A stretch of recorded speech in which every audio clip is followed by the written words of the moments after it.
situation. And I was just running myself into the ground. And I honestly think that's kind of what led to everything happening over the past year. It was just like me thinking I found recovery when I didn't.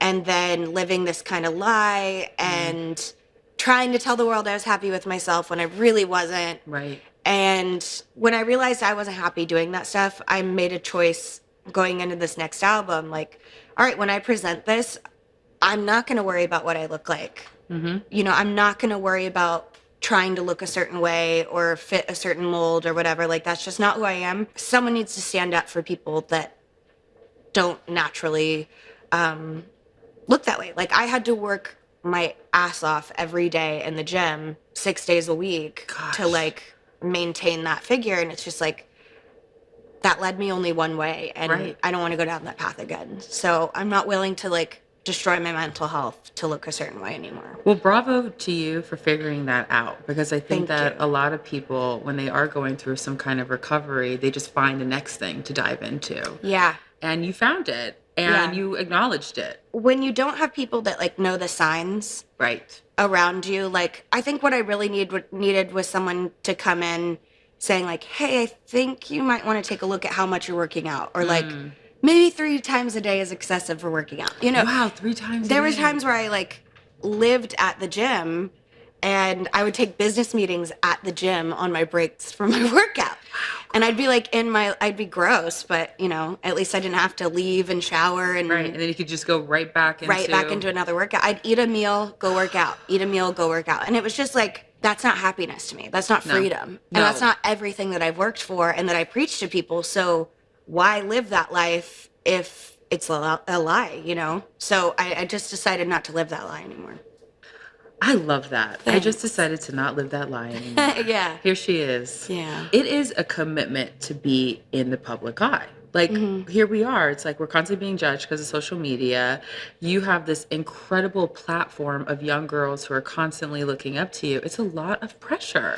And what you don't realize is like you have these dreams, right? When you're a little girl, like I want to be, for me, I just wanted to be a singer. Right. I just wanted to get on stage and sing in front of people. Like I performed in the talent show when I was in kindergarten and fell in love with it and was like, this is what I want to do for the rest of my life. And everybody was like, whoa. Yeah. Did that voice just come out of her? All right. Well.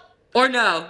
Yes, it was a big voice, but I also had like my microphone cut out in the middle of my performance. Rude. So it could have like ruined me for life, but instead I was like, I'm going to keep doing this. And I like overcame it. And in that moment, it decided my destiny. Now you talked a little bit about like people around you not knowing like what triggers are and stuff. How do you educate the people around you? I think you just have to be really upfront and open about what your triggers are, you know, for your specific needs. So it's the person's responsibility to be completely open. Well, I don't necessarily know. Like I don't know the protocol for this. Okay. I just know from my experience, it's been helpful when if I don't let someone know that they're doing something that's triggering for me, they're going to keep doing it and it's going to keep triggering me. So then so you need to stand ultimately I'm just hurting myself. So if you don't stand up for yourself, you're not going to get your message across.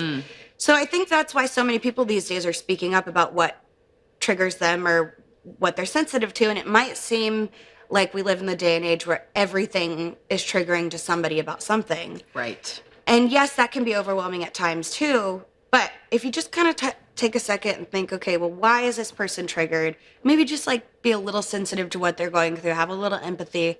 Then you can understand what, you know, they're dealing with every time they hear you say something or see you doing something, you know. I ask because there's someone in my family that's very close to me and I'm always so cautious. Yeah. And I feel like I'm stepping on my tiptoes. Yeah. And I don't want to. I want to be open, but I also want to be educated on how to handle these situations walking into it. Because I think that, you know, it takes 2 to have a conversation. For sure. And it takes 2 to help anybody.